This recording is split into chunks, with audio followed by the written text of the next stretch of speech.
The soft drink was born at the drugstore soda fountain, where pharmacists would serve up various flavors of carbonated water, initially considered a medicinal drink. These sodas became so popular that customers wanted to be able to buy them in bottles to take home. That demand spawned the soft drink industry.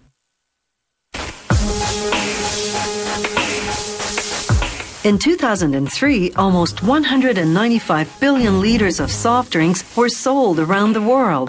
That's 30 liters for every person on Earth. These 2-liter plastic bottles have just arrived from the bottle factory. Even though they're brand new bottles, the soft drink plant still has to clean them before filling them. This rinsing machine turns the bottles upside down, then flushes them with water the plant filters on site.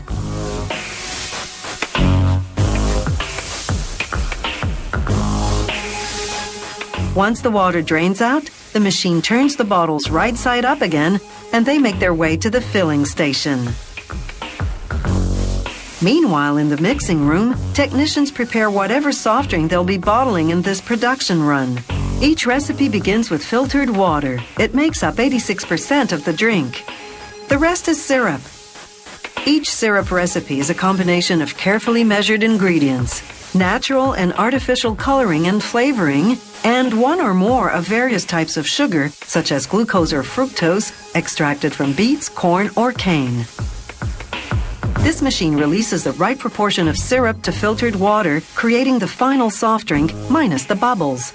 The drink now travels to a pressurized tank called the carbonator. There, an injection of carbon dioxide infuses the drink with gas bubbles. The carbonated soft drink now travels to the reservoir of the bottling machine. The bottles arrive and travel its carousel. The machine removes the air in each bottle, then fills it with, in this case, 2 liters of cola.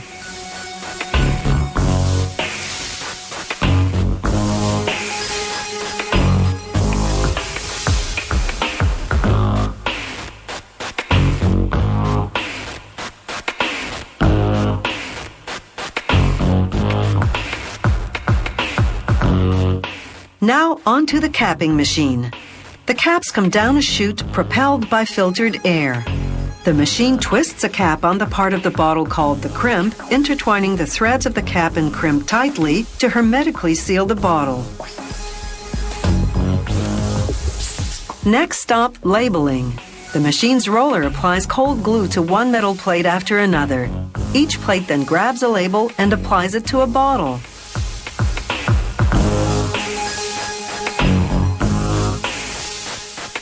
Brushes smooth edges down, ensuring the labels adhere well. Elsewhere in the plant, a machine called the uncaser unloads cases of refillable glass bottles that have come back to the factory. The cases continue toward a case washing machine. The dirty bottles head toward the bottle washing machine, where devices called cells line them up in rows of 16. Each bottle tilts and enters the washer neck first. Inside, a combination of powerful water jets and soap remove dirt and germs. Then water jets rinse off all traces of soap. As they exit, they pass in front of a neon inspection light. Workers pull any problem bottles off the line. Now the bottles head to the same bottling machine as before, only now it's been adjusted to fill each bottle with 300 milliliters of drink, in this case, orange soda. This factory takes a sample from each production run for quality control testing.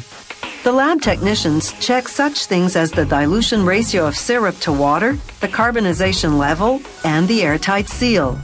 They also analyze the purity of the drink and container by running the sample through a paper filter.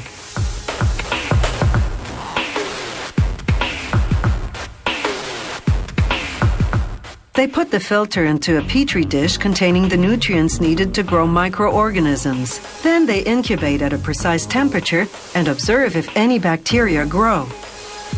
These glass bottles have old-fashioned bottle caps, not the twist caps the plastic bottles have. As each cap drops down onto a bottle, the machine squeezes it tightly, creating an airtight seal. Once the bottles are filled and capped, they go into shipping cases.